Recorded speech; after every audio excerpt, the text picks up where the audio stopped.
Dan kemungkinan yang bunuh istrinya. Ya kan, ini kan sekarang lagi dibongkar lagi kan, bahwa kemungkinan besar yang nembak adalah putri sebenarnya. Benar kan, seperti omongan saya kan di awal, Sambo melindungi sesuatu. Sekarang lagi dibongkar ya, makanya si siapa itu, si Komarudin kan nyerah kan, nyerah, enggak. Karena memang sebenarnya bukan itu tadi ya, kemungkinan putri yang bunuh sebetulnya, atau anaknya. Kita nggak ngerti ada apa, pokoknya di sandiwara apa yang ditutup-tutupin, pokoknya Sambo itu nutupin seseorang. Kemarin ini Sambo, ya Putri, ini Yosua. Ternyata yang bunuh Yosua adalah Putri, saudara. Ya, lalu Sambo ini pasang badan, saya yang bunuh bukan Putri. Berarti nggak adil dong. Adil nggak, saudara? Masa yang bunuh Putri yang nanggung disuruh yang nanggung adalah Sambo? Bagi Anda mungkin nggak adil, saudara. Ya, bagi Anda sekarang di zaman itu, di zaman kuno, ya, zaman Abraham, siapa yang mau tanggung jawab nih? Bapaknya yang tanggung jawab, saudara. Siapa yang mau tanggung jawab? Saya tanggung jawab. Ini anaknya mati. Yang bunuh siapa? Ini. Siapa yang nanggung? Harus yang lebih di atasnya. Karena gereja sempat begitu. Yang penting kamu ngasih uang ke gereja. Kamu ke gereja, terus kamu ngasih uang. Beli surat indulgensi, surat pengampunan dosa. Kan kurang ajar, saudara. Nggak bisa, saudara. Nah, itu maunya kan orang kan begitu kan. Setting. Dan gereja sekarang begitu. Yang penting Anda pergi ke gereja, kasih duitnya. Kalau Anda tidak bertobat, mau Anda ngasih duit sebanyak apapun, tidak bisa, saudara. Anda kudu bertobat. Jangan mau ditipu sama pendetamu. Kalau kamu tidak siap bertobat, cuma mau ngasih duitnya, ya kasih saja. Tapi jangan berharap Anda diberkati, jangan berharap Anda masuk surga. Jangan ngarep-ngarep. Anda jangan mau ditipu dan hidup dalam ilusi. Seakan-akan Anda sudah pasti masuk surga. Oh, enggak, saudara. Anda harus bertobat, benar-benar bertobat. Jadi penjahat di sebelah Yesus itu dibaptis, saudara.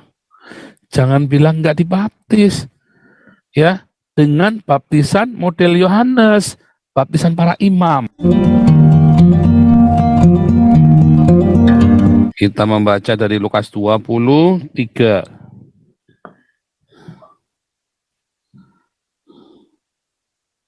Ya, 1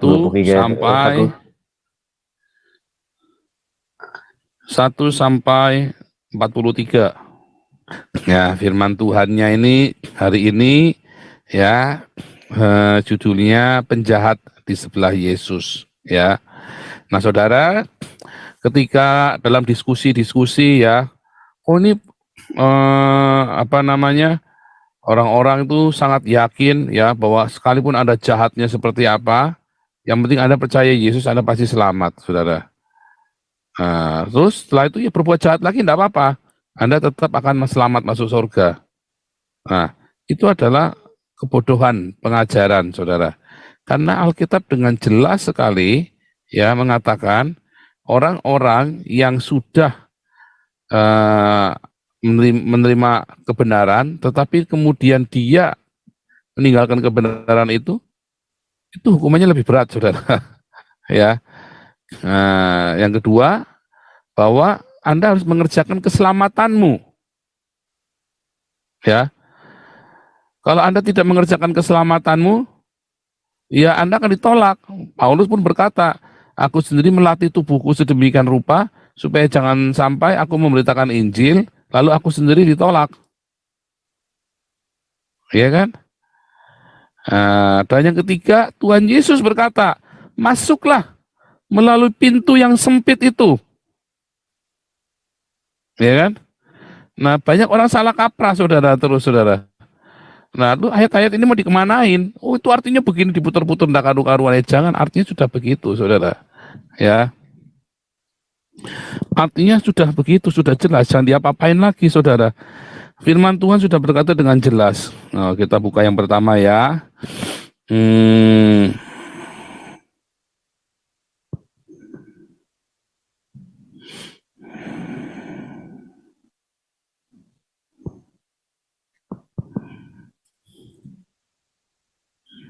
Enggak.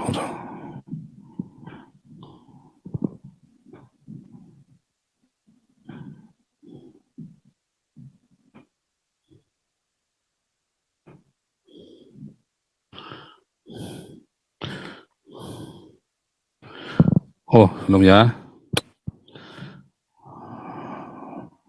Semoga internetnya tidak down lagi ya.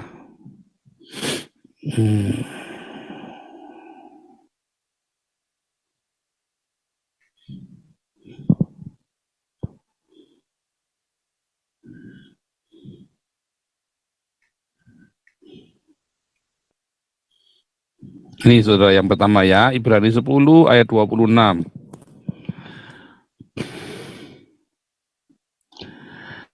Sebab jika kita sengaja berbuat dosa setelah memperoleh pengetahuan tentang kebenaran, maka tidak ada lagi korban untuk menghapus dosa itu.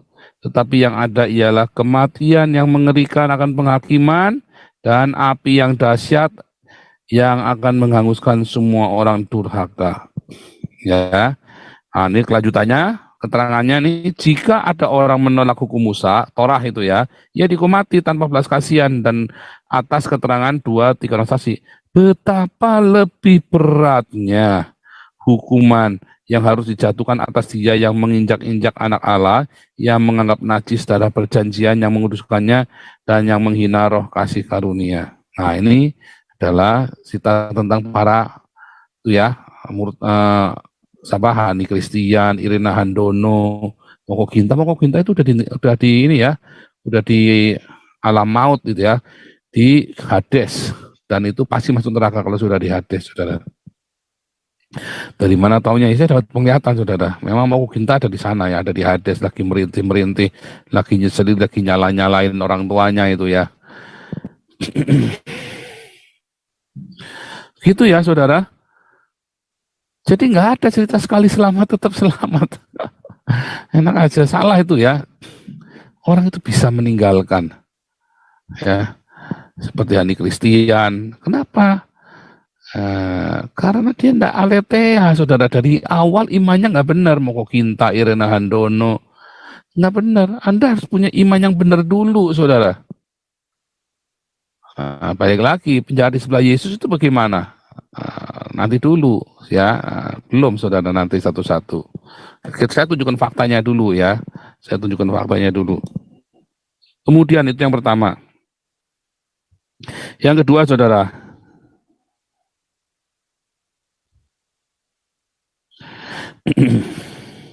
dalam Filipi 2, tadi Ibrani 10 ayat 26 ya.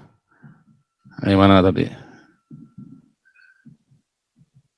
Kemudian Filipi 2 ayat ke-12. Hai saudara-saudaraku yang kekasih, ya. Kamu senantiasa taat, karena itu tetaplah kerjakan keselamatanmu dengan takut dan gentar. Ya.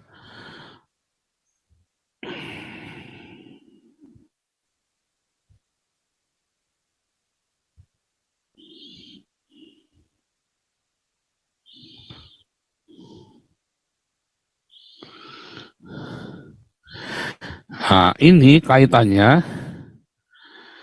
ada di 1 Korintus 9 ayat 27 ya. 1 Korintus 9 ayat 27. Tetapi aku melatih tubuhku dan menguasainya seluruhnya, supaya sesudah memberitakan Injil kepada orang lain, jangan aku sendiri ditolak. Coba saudara, kita disuruh mengerjakan keselamatan kita, dan kemudian kita melatih tubuh kita, supaya jangan kita, setelah Anda memberitakan Injil, malah Anda ditolak. Setelah Anda pelayanan jingkrak-jingkrak di gereja, Anda ditolak. Hati-hati saudara.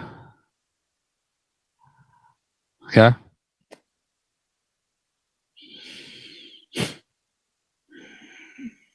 Oke, itu yang kedua ya. Yang ketiga, saudara, Tuhan Yesus sendiri yang berkata, masuklah ke pintu yang sempit itu.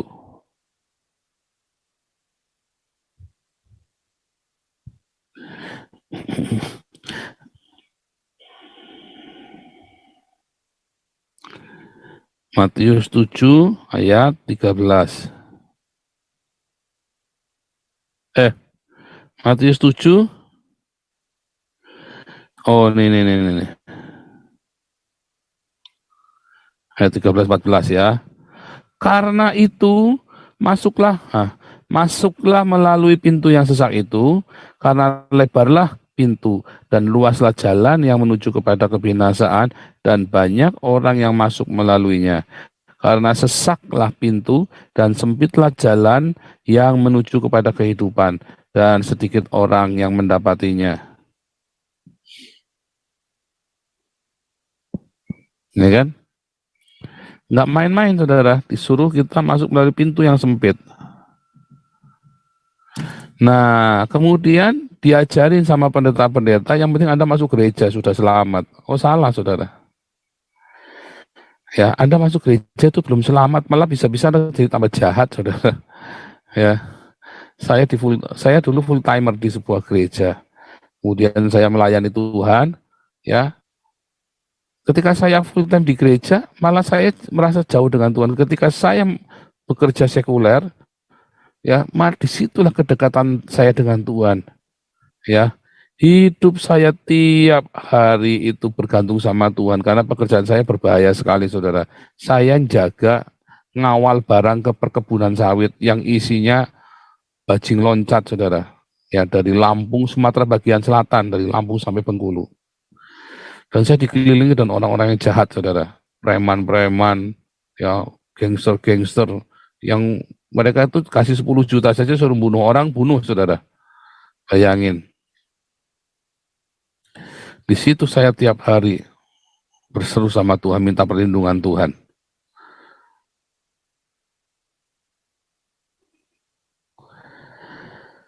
Belum tentu Anda di gereja terus jadi baik, saudara.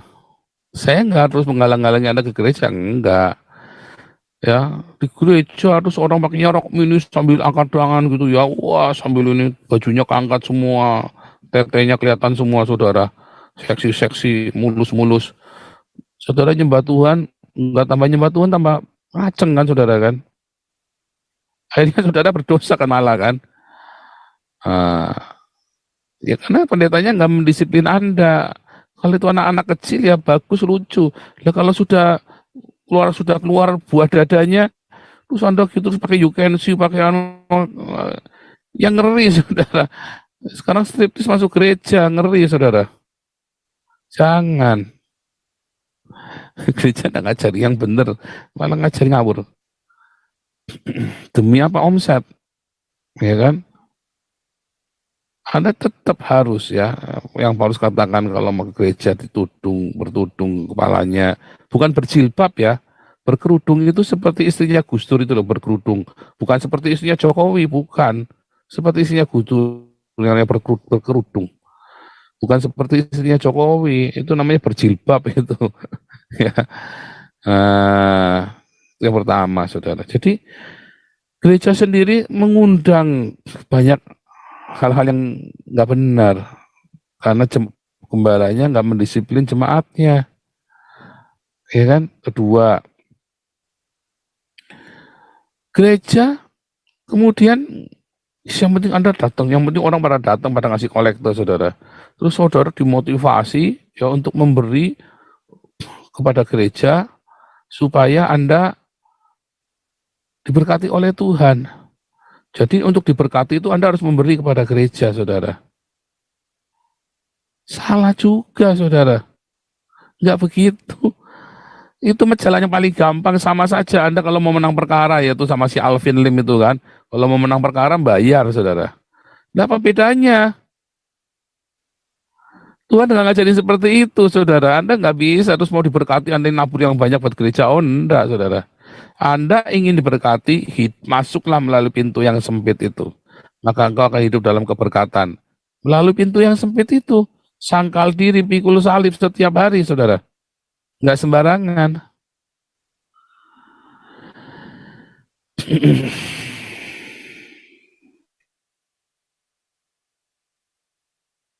Nggak sembarangan ya. Nah, sangkal diri, pikul salib. Pikul aku yang kupasang, kata Tuhan Yesus. Lah Anda baru kesenggol dikit udah tersinggung. Ya kan, ngamukan pendetane. Ya kan? Dulu ya di Simon ngelaporin ke polisi siapa itu Patrick Smith. Jijik jadinya ya. Tapi akhirnya nggak jadi dilaporkan ya. Iya, nggak usah saudara. Biarin saja. Coba kayak grupnya kita difitnah sama kapal oleng sama ceker babi. Kita kan cuma buat bercandaan aja. Malah mereka yang kejang-kejang kan buat bercandaan di sini kan. Gitu saudara. Jadi jangan berpikir Anda sudah masuk surga loh dengan Anda terus KTP-nya Kristen, rajin ke gereja, rajin perpuluhan. Oh enggak saudara, kebalik Anda pikirannya. Anda harus sangkal diri pikul salib setiap hari. Itu pertanda bahwa Anda sudah lahir baru saudara. Karena kelahiran baru itu akan membuahkan buah pertobatan. Ya, buah pertobatan. Ini penting saudara. Buah pertobatan.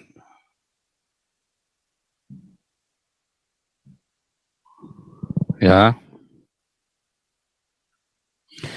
tuh lihat tuh ayatnya tuh ya. Jadi hasilkanlah buah yang sesuai dengan pertobatan.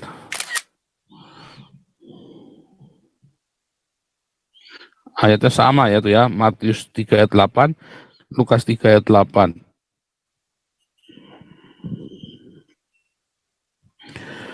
Hasilkanlah buah pertobatan, saudara.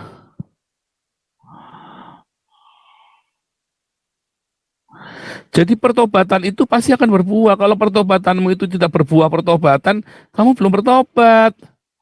Jangan main-main ya. Ada buah pertobatan, saudara. Lalu di dalam buah pertobatan itu, dia menerima Yesus sebagai Tuhan dan Juru Selamat. Untuk apa? Untuk penyucian dosanya. Ya, semua dosa yang disengaja maupun yang tidak disengaja. Kamu datang. Tapi terus Anda melakukan lagi, ya namanya nggak bertobat. Namanya Anda sedang ngenyek itu namanya, saudara. Jangan keliru ya, jangan dibalik-balik, jangan daharu-karu ini pikiran-pikiran ini.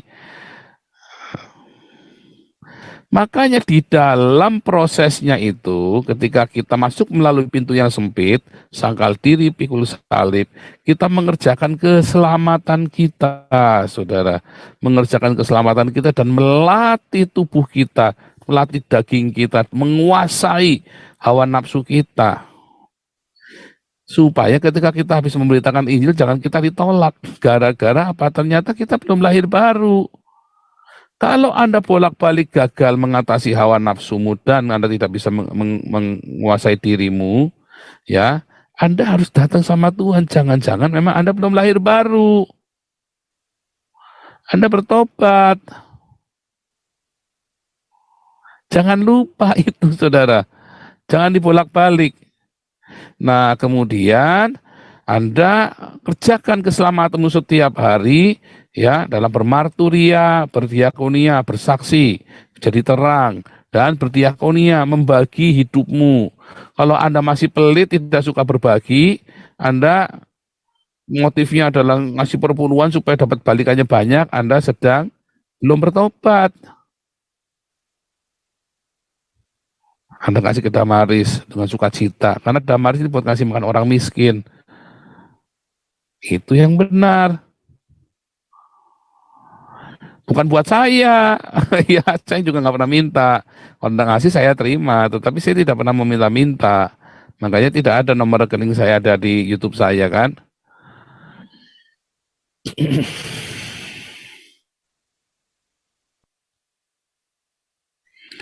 Dan kalau Anda memang ternyata belum lahir baru, cepetan bertobat benar-benar. dan bertanya, Tuhan, apa yang salah Tuhan? Ini kenapa aku tidak bisa menguasai dagingku ini? Tiap hari pengennya nonton bokep terus, tiap hari pengennya pergi ke Alexis terus Tuhan. Nggak ada yang protes, namanya udah diganti, Pak, bukan Alexis lagi. Biar, saya nggak lagi promosi tempatnya kok. Saya lagi ngasih tahu paling gampang kan cerita Alexis karena terkenal kan. Nah, udah Alexis pokoknya. Itu aja, mau tutup mau enggak saya nggak mau asal bodoh. Ya kalau kali jodoh kan kasihan ya kan, itu kan di kelas bawah. Kalau Alexis kan ada mendingan. Nah, jadi Anda harus bisa membedakannya, saudara. Anda tidak bisa main-main. Nah, pendeta-pendeta lalu ngajarinya, sing penting masuk gereja, yang penting Anda tiap minggu pergi ke gereja, bayar perpuluhan, kamu selamat. Salah. Itulah sebabnya dulu Martin Luther ngamuk, saudara. Karena gereja sempat begitu. Yang penting kamu ngasih uang ke gereja, terus kamu ngasih uang, beli surat indulgensi, surat pengampunan dosa. Kan kurang ajar, saudara. Nggak bisa, saudara. Nah itu maunya kan orang kan begitu kan, setting. Kan gereja sekarang begitu. Yang penting Anda pergi ke gereja, kasih duitnya. Kalau Anda tidak bertobat, mau Anda ngasih duit sebanyak apapun, nggak bisa, saudara. Anda kudu bertobat. Jangan mau ditipu sama pendetamu. Kalau kamu tidak siap bertobat cuma mau ngasih duitnya, ya kasih saja. Tapi jangan berharap Anda diberkati, jangan berharap Anda masuk surga. Jangan ngarep-ngarep. Anda jangan mau ditipu dan hidup dalam ilusi. Seakan-akan Anda sudah pasti masuk surga. Oh, enggak, saudara. Anda harus bertobat, benar-benar bertobat. Anda harus benar-benar bertobat. Anda harus benar-benar serahkan hawa nafsumu. Kuasai dirimu. Berbuah. Buah-buah pertobatan apa? Buah roh. Ya kan? Inilah buah roh. Buah roh. Kasih, sukacita, damai sejahtera, kebaikan, kemurahan, kesabaran, kesetiaan, ya, dan penguasaan diri. Itu harus Anda punya. Kalau Anda tidak punya itu, jangan-jangan Anda belum punya buah, belum bertobat. Jadi Anda sekarang bercermin dulu, aku punya kasih enggak? Aku masih pendendam, aku punya sukacita enggak? Oh, tiap hari hidupnya mengeluh terus, ngamuk-ngamuk terus. Aku punya damai sejahtera enggak? Apalagi Pak, di rumah Pak, tiap hari ada piring terbang. Ada punya kebaikan dan kemurahan hati, ya. Apakah di situ ada kesetiaan? Apakah di situ ada kesabaran? Anda harus cek buah-buah itu. Kalau enggak ada yang ngeberes. Anda harus benar-benar bertobat, saudara. Dilatih, saudara. Artinya nggak bisa Anda tuh sekali selamat tetap nggak ada, bohong. Nah, sekarang kita balik, saudara. Lah itu penjahat di sebelah kanan Yesus bagaimana? Kan dia nggak bikin apa-apa, asal percaya Yesus selamat. Jangan salah, saudara. Penjahat di sebelah Yesus itu bukan tukang perkosa loh, saudara. Penjahat di sebelah Yesus itu bukan maling loh. Tadi ada kata-katanya pemberontak karena pemberontakan. Ya, tadinya yang harusnya disalibkan 3 orang. Yesus Barabas. Barabas itu Yesus juga namanya, juru selamat kan, Yesus.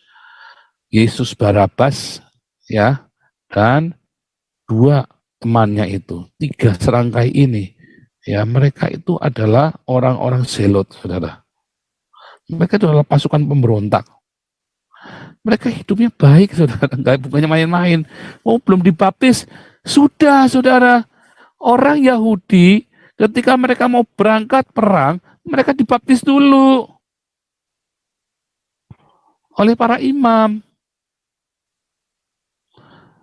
Orang Yahudi kalau mau pergi perang itu dibaptis dulu dan mereka tidak boleh berhubungan dengan wanita. Ya, itu beneran. Artinya penjahat yang di sebelah Yesus itu orang-orang yang dikuduskan untuk jihad. Itu bukan orang sembarangan, makanya hukumannya adalah salib. Kalau mereka itu perampok, maka hukumnya adalah dipancung pakai pedang atau ditusuk dari kepala gini, sek gitu, saudara. Karena dia adalah musuh negara, enemy of state, ya, maka disalib. Penyalipan ini dilakukan untuk 3. Satu untuk ini ya, bajak laut. Ya, bajak laut itu, bajak laut yang melawan Roma itu ya, karena itu musuh negara, melawan tentara Roma, saudara. Ya, kedua adalah untuk para budak. Dan yang ketiga adalah untuk para pemberontak, saudara. Musuh-musuh perang, lawan perangnya mereka. Nah, perompak ini, bajak laut ini adalah termasuk musuh perang, karena mereka ngelawan militer. Makanya disalib. Jadi hukuman salib ini nggak sembarang semua orang asal pemerkosa disalib. Enggak, saudara. Enggak. Ya, salib ini adalah untuk penjahat khusus. Nggak main-main. Nah, yang disalib dan penjahat itu disalib bersama dengan Yesus. Lalu, bentar.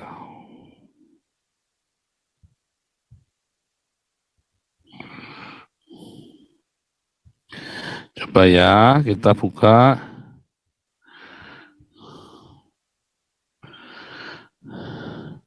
Dalam 1 Samuel atau 2 Samuel, 1 Samuel.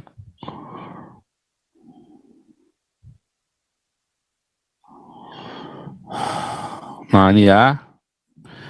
Ini waktu Daud di Nob ya, dikejar-kejar sama Saul. Lalu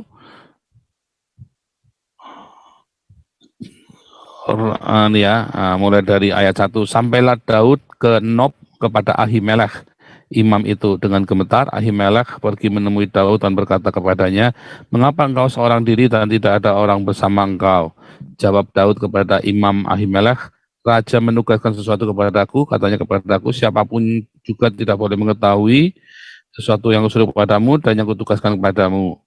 Ya, nggak bohong ya, memang menugaskan Tuhan buat lari, saudara, karena mau dibunuh kan soalnya kan, nggak bohong dia. Ya, sebab itu orang-orangku telah kusuruh pergi ke suatu tempat. Lihat ayat 3. Maka sekarang apa yang ada padamu? Berikanlah kepadaku 5 roti atau apapun yang ada. Lalu jawab imam itu kepada Daud, tidak ada roti biasa padaku, hanya roti kudus yang ada, asal saja orang-orangmu itu menjaga diri terhadap perempuan. Daud menjawab imam itu, katanya kepadanya, memang kami tidak diperbolehkan bergaul dengan perempuan, seperti sedia kala apabila aku maju berperang. Tubuh orang-orangku itu tahir sekalipun pada perjalanan biasa, apalagi pada hari ini masing-masing mereka tahir tubuhnya. Lalu imam itu memberikan kepadanya roti kudus itu karena tidak ada roti di sana kecuali roti sajian. Roti itu biasa diangkat orang dari depan Tuhan supaya pada hari roti itu diambil ditaruh lagi roti yang baru. Ya, jadi orang kalau perang itu tahir hidupnya, saudara, ditahirkan dulu dan bahkan dibaptis. Ya. Jadi penjahat di sebelah Yesus itu dibaptis, saudara. Jangan bilang nggak dibaptis. Ya, dengan baptisan model Yohanes, baptisan para imam. Jadi kalau ditanya, orang itu harus dibaptis. Loh, itu penjahat sebelah Yesus sudah dibaptis sebelum mereka berangkat perang, mereka sudah dibaptis, saudara. Dan mereka setelah ketangkap itu kan sudah dipenjara. Bagaimana mau berhubungan dengan wanita di dalam penjara? Nggak akan berhubungan dengan wanita, mereka tahir, saudara. Dan mereka adalah orang-orang yang baik. Hanya yang satu percaya kepada Yesus Mesias, yang satu tidak percaya, sama seperti orang Yahudi yang lain. Ada yang percaya dengan nubuatan, ada yang tidak. Ya. Terus tadi dikatakan dalam Matius juga, maka imam-imam ini menghasut rakyat supaya Pilatus membebaskan Yesus Barabas. Namanya Yesus juga, Yesus Barabas sama Yesus yang disebut Kristus. Mana yang mau dibebasin? Yesus Barabas. Mengapa? Karena Yesus Kristus disuruh memimpin pemberontakan melawan Roma, nggak mau. Waktu Tuhan Yesus disuruh memimpin, ya, guru jadilah raja atas kami, mereka mau menjadikan Yesus sebagai raja, Yesus nggak mau. Mereka berharap dengan mujizat-mujizatnya Yesus, mungkin Yesus tiup apa, biar orang Roma mati semua, saudara. Tapi bukan itu, Yesus ingin mendirikan kerajaan di dalam rohnya setiap orang, saudara. Bukan kerajaan duniawi, makanya Yesus berkata, kerajaanku bukan berasal dari dunia ini. Dia ngomong sama Pilatus, ya. Makanya akhirnya para imam memutuskan salib Yesusnya karena Yesusnya tidak mau memimpin pemberontakan. Yesusnya tidak mau memimpin kekerasan.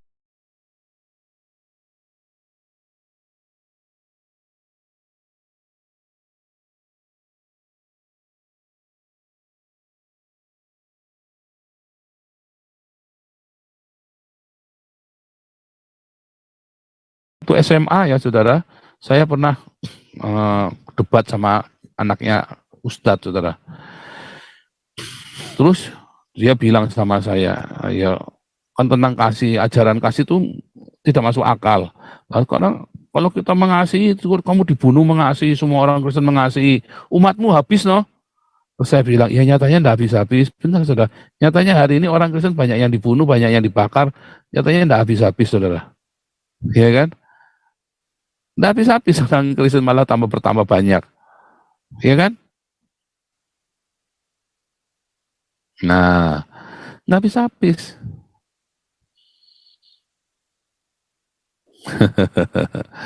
Nah, saudara, itulah ajaran.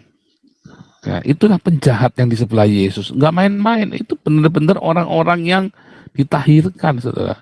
Jadi jangan sampai Anda kalau ada orang, ya, kamu lagi nginjili orang tuamu, lagi sekarat, terus orang tuamu mau terima Yesus, ya dibaptis. Dengan cara apa? Ya dipercik. Kayak Ahmad Fauzi kemarin saya percik lagi di penjara kan, lagi di rumah sakit jiwa karena nggak ada kolam. Ya sana nggak boleh pakai kolam bunuh diri nanti soalnya ya.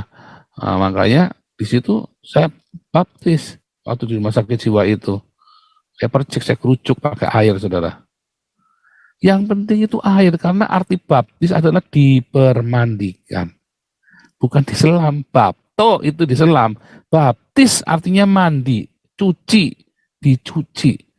Dicuci di dalam nama Bapa, Anak, dan Roh Kudus, yaitu Yesus Kristus. Itu maksudnya begitu, saudara. Ya, jadi jangan bilang bahwa penjahat di sebelah Yesus itu enggak dibaptis, dibaptis. Cuma yang satunya percaya kepada Yesus, yang satunya tidak percaya kepada Yesus. Ya, contoh lagi, ya, tapi kan nggak dibaptis di dalam nama Yesus. Nah, sama. Apakah para rasul dibaptis di dalam nama Yesus? Oleh baptisan Yesus maksudnya ya, di dalam nama Yehova. Karena para rasul, Matius, Markus, Lukas, Yohanes, gitu ya. Yang baptis apa? Oh, kalau Markus yang baptis Petrus ya. Maksudnya kayak Petrus, Yakobus, Yohanes, ya kan? Yang baptis siapa? Matius segala itu. Yang baptis siapa? Yang baptis Yohanes. Kan disebutkan kemarin ya. Mereka baru dibaptis sama Yohanes, terus Yesus datang di situ. Kamu ikutlah aku jadikan penjala manusia. Mereka juga dibaptis oleh baptisan Yohanes, saudara. Ya, lalu kemudian di era perjanjian baru, ya, Yesus berkata setelah Yesus bangkit, baptis dalam namaku. Karena itu adalah sebuah era yang baru. Tetapi para rasul sendiri dibaptis oleh Yohanes. Sama seperti dua penjahat di sebelah Yesus itu.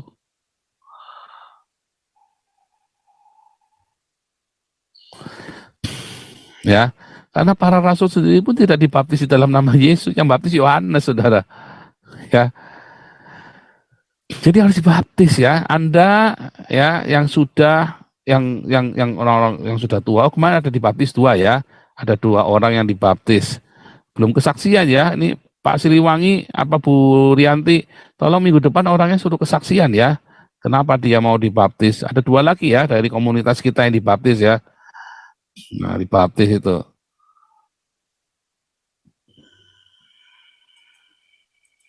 Nah, saudara,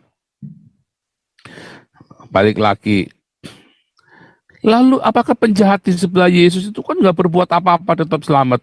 Lalu penjahat di sebelah Yesus itu mereka yang percaya kepada Yesus ya, mereka sudah berbuat banyak hal, saudara. Mereka mau jadi pasukan jihad. Mereka hidupnya harus benar, harus saleh, saudara. Jadi sudah berbuat, jangan bilang nggak berbuat apa-apa.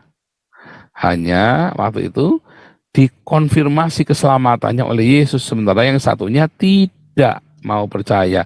Sekalipun Anda bikin baik apapun, tidak akan bisa didamaikan, saudara. Karena di dalam keselamatan harus ada pendamaian. Nah ini, saya mau ngomong ini ya. Di dalam keselamatan itu Anda harus ada pendamaian. Nah ini ya sekarang ya. Ini penting sekali.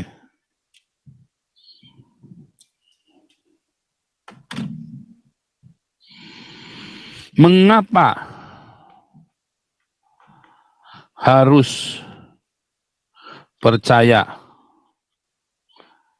kepada Yesus Kristus?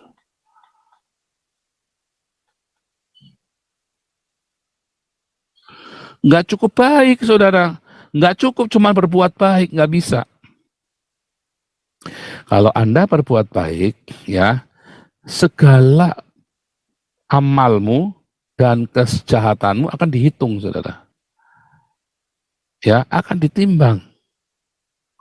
Kalau engkau berbuat baik, ya, semua akan ditimbang, akan dihitung. Dan timbangannya selalu meleset, saudara. Kalau ditimbang baik sama jahat, pasti lebih banyak jahatnya ya, antara yang baik dan yang jahat. Akan lebih banyak jahatnya. Lalu bagaimana dong? Pasti lebih banyak jahat, akan lebih banyak yang jahat. Ini. Makanya agama-agama dunia siapapun mau nabi sekalipun, saudara, akan lebih banyak jahatnya. Maka dari itu Anda perlu penghapusan di sini oleh darah Yesus. Dihapus. Sehingga tersisa perbuatan baiknya saja. Lu nggak adil dong, Pak? Adil. Mengapa? Karena Yesus Kristus ini yang kemudian menjadi pembayaran dari kejahatannya itu. Adil, saudara. Lalu orang Islam kemarin ngasih pertanyaan itu ya. Nih, ya, kalau ada orang A, pembunuh. Ya kan, kayak kemarin ya, saya bilang ya, kemarin ini Sambo. Ya, Putri. Ini Yosua. Ternyata yang bunuh Yosua adalah Putri, saudara. Ya. Lalu Sambo ini pasang badan. Saya yang bunuh, bukan Putri. Tidak adil dong. Adil nggak, saudara? Masa yang bunuh Putri yang nanggung disuruh yang nanggung adalah Sambo? Bagi Anda mungkin nggak adil, saudara.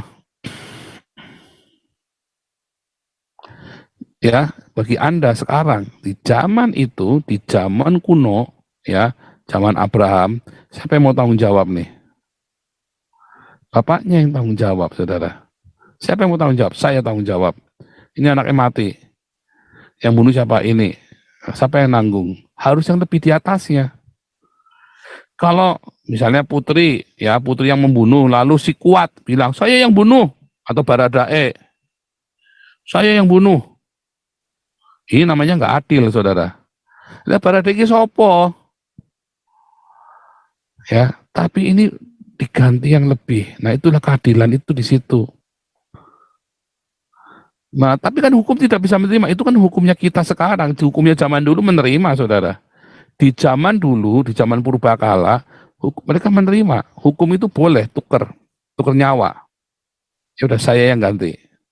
Zaman sekarang hukum modern Harvard nggak boleh. Ya, termasuk di Indonesia udah nggak boleh. Dulu boleh. Zaman Belanda, siapa yang bunuh nih saya? Saya yang gantiin aja. Saya yang gantiin anak saya. Boleh, saudara. Zaman dulu boleh, zaman sekarang nggak boleh. Ya, jadi memang itulah keadilan seperti itu. Siapa yang mau tanggung jawab nih? saya, harus yang di atasnya. Dan yang di atasnya ini yang menghapus kesalahannya putri ini adalah Sambo. Dia copot jenderalnya, dia copot semuanya, yang penting istrinya selamat, anak-anaknya dia jangan kapiran, saudara. Dan kemungkinan yang bunuh istrinya. Ya kan, ini kan sekarang lagi dibongkar lagi kan, bahwa kemungkinan besar yang nembak adalah putri sebenarnya. Benar kan, seperti omongan saya kan di awal, Sambo melindungi sesuatu. Sekarang lagi dibongkar ya, makanya si siapa itu, si Komarudin kan nyerah kan, nyerah, karena memang sebenarnya bukan itu tadi ya, kemungkinan putri yang bunuh sebetulnya, atau anaknya. Kita nggak ngerti ada apa, pokoknya di sandiwara apa yang ditutup-tutupin, pokoknya Sambo itu nutupin seseorang. Ya kan? Adil nggak? Itu udah rusak loh itu keluarga. Anda kalau masih bilang nggak adil, mah kelewatan, saudara. Itu sudah rusak sekeluarga, saudara. Gara-gara bunuh Yosua itu. Bodoh mereka itu ya. Tapi zaman dulu itu adil. Zaman sekarang, hukum melihat banyak manipulasi. Makanya nggak boleh. Tapi kalau dibalik sekarang, ada anak kecil umur 6 tahun, dia bunuh kakeknya. Lah yang salah siapa, saudara? Ya anaknya. Ya nggak adil, saudara. Ya kan? Karena ternyata kan bapaknya yang salah, nggak didik anaknya. Terus anaknya dihukum. Hukumnya gimana? Umur 6 tahun. Siapa itu yang umur 6 tahun tuh bunuh temennya ya? Masuk penjara anak. 6 tahun masuk penjara anak, bingung, saudara. Masuk asrama, di terapi. Nah sekarang kalau yang di Palestina bagaimana? Ya anak-anak yang bunuh pasukan Israel itu. Anak 6 tahun disuruh bawa pistol, suruh bawa granat, terus dilempar ke orang-orang Israel. Anaknya kan nggak bisa dipenjara kan? Sampai sekarang anak-anak yang bunuhin orang Israel itu nggak bisa dipenjara, saudara. Nggak bisa. Di bawah umur.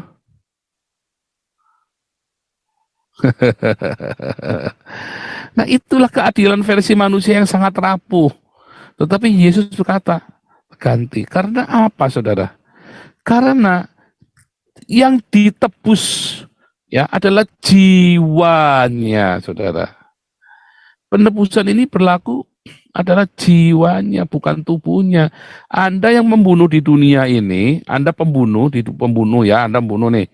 Ini putri atau Sambo nih pokoknya bunuh nih, bunuh Yosua. Kalau dia bertobat diampuni nggak? Diampunilah jiwanya.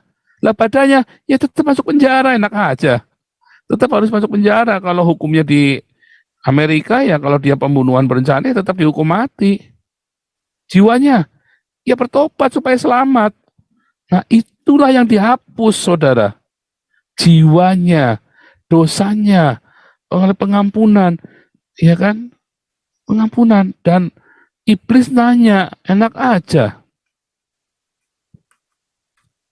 Siapa yang mau ganti?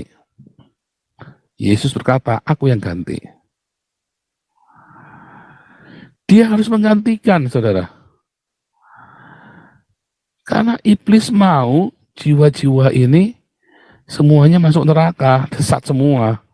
Nah, Yesus Kristus yang adalah Allah sendiri, anak tunggal Allah, anak Allah, apapun yang Anda mengerti, pokoknya Yesus datang tanpa dosa dan dia menggantikan kita semua. Apanya? Jiwanya, saudara. Darahnya itu tertumpah, darah orang yang suci, yang maha kudus itu tertumpah.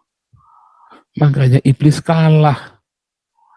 Karena darahnya yang mahal itu ternyata sanggup menebus dosa seluruh dunia dari Adam sampai nanti akhir zaman. Itu bisa menebus bagi yang mau menerima, mengakui ini. Mengakui, harus ada pengakuan. Kalau dia tidak mengaku, maka dia tetap miliknya iblis. Karena ini kan kita cita alam roh. Ya, bukan ada stempelnya di KTP-nya Islam atau Kristen, tapi pengakuan itu yang ada di dalam alam roh ini, pengakuan ya Yesus adalah Tuanku, bukan iblis. Tuhan Yesus Kristus adalah Tuanku. Maka dia langsung diberi meterai darah Yesus. Itu begitu prosedurnya, ya. nggak sembarangan. Maka Anda menjadi milik Yesus ketika Anda mengaku dengan mulutmu, dengan sungguh-sungguh, dan ngawur-ngawuran. Karena kalau Anda ngawur-ngawuran di masa aniaya atau tiba-tiba Anda kebelet kawin, kebelet olala bebe sama orang Islam, lalu Anda jadi Islam lagi, lalu Anda jadi Kristen lagi, itu namanya Anda nggak dimeteraikan di dalam roh. Itu meterainya luntur, saudara. Anda harus meterai, punya meterai yang benar-benar meterai yang aletheia murni, pengakuan bahwa ya Yesus adalah Tuhan dan Juru Selamatku. Makanya Anda harus percaya bahwa Yesus sudah mati dan bangkit. Itu penting, Roma 10 ayat 9 itu. Itulah pengakuan iman kita. Yesus adalah Tuhan dan Juru Selamat, dan Allah membangkitkan dia dari antara orang mati. Ya, itu penting di dalam baptisan. Dan kesungguhan itu nanti diuji, Anda benar-benar percaya apa enggak. Diuji dengan penderitaan, diuji dengan pencobaan, diuji dengan kemiskinan, diuji dengan penipuan, diuji dengan tadi ya, penghinaan-penghinaan, dikucilkan. Anda nggak tahan uji, ya sudah selesai. Nggak selamat. Tapi dia berbuat baik, ya nggak apa-apa, dihitung baik sama jahatnya. Ya tetap dihitung, baiknya berapa, jahatnya berapa, ya tetap banyak jahat, ya tetap masuk neraka, saudara. Nggak ada. Orang akan dihukum menurut perbuatannya di neraka. Kan dia nggak dibangkitkan. Ya tetap dihitung. Kalau yang dia ternyata nih misalnya ada yang baik, walaupun tidak mungkin ya, tetap ada yang baik, ya enggak apa-apa, dia baik. Artinya dia tetap di neraka, tetapi apa yang baik, yang tersisa. Tapi yang jahatnya kan tetap ngejar sama dia, ya kan? Yang jahatnya kan tetap ngejar, tetap dia ingat. Semua perbuatan jahatnya dia, ingatan-ingatan jahatnya, memori-memori jahatnya kan tetap ingat kan? Kenapa? Karena kan belum dihapus. Belum dihapus. Tetapi kalau Anda menerima Tuhan Yesus sebagai Tuhan dan Juru Selamat, darah Yesus itu kan menghapus semua kejahatan-kejahatan di dalam jiwa Anda, di dalam roh Anda. Iya, saya dulu orang yang berdosa. Oh iya, dulu saya pernah bunuh orang. Oh iya, dulu saya pernah perkosa orang. Oh iya, dulu saya pernah tidak tanggung jawab, menghamili lalu tak tinggal pergi. Oh iya, dulu saya pernah ini, pernah itu. Ya, tetapi kemudian oleh Tuhan Yesus dibersihkan pikiran itu. Ya, terima kasih Tuhan, aku sudah diampuni. Makanya perlu pendamaian, makanya harus ada nama Yesus Kristus di situ. Ya, harus didamaikan. Kalau tidak didamaikan akan dibawa mati. Anda mati, jiwanya ikut masuk ke Hades. Ya, kalau Anda belum mengalami pendamaian, karena akan tersisa yang kotor. Tapi kalau Anda sudah ditebus oleh Yesus, ketika Anda mati, jiwamu yang kotor itu sudah dibersihkan, Anda langsung masuk ke paradiso, ke Eden, ke surga. Itu yang dimaksud. Anda masuk surga karena jiwamu bersih, dibersihkan oleh darah Yesus, didamaikan. Karena yang bisa mendamaikan kita dengan Sang Pencipta hanya Yesus. Hanya kematian Yesus lah yang bisa mendamaikan kita. Beda orang Kristen mati dibakar hidup-hidup jadi obor masih bisa memuji Tuhan.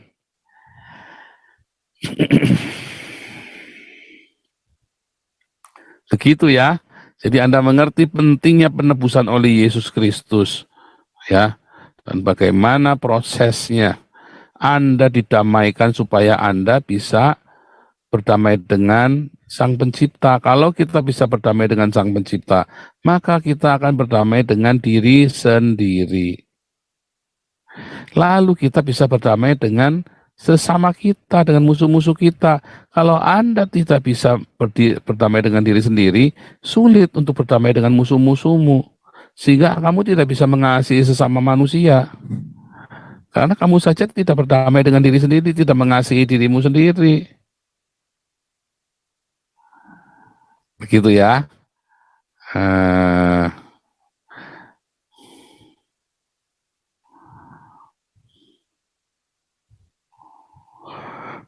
Oke, semoga penjelasan malam hari ini membuat Anda mengerti ya bagaimana proses keselamatan dan bagaimana penjahat di sebelah Yesus itu ternyata ada banyak histori di belakangnya ya, yang Anda harus mengerti.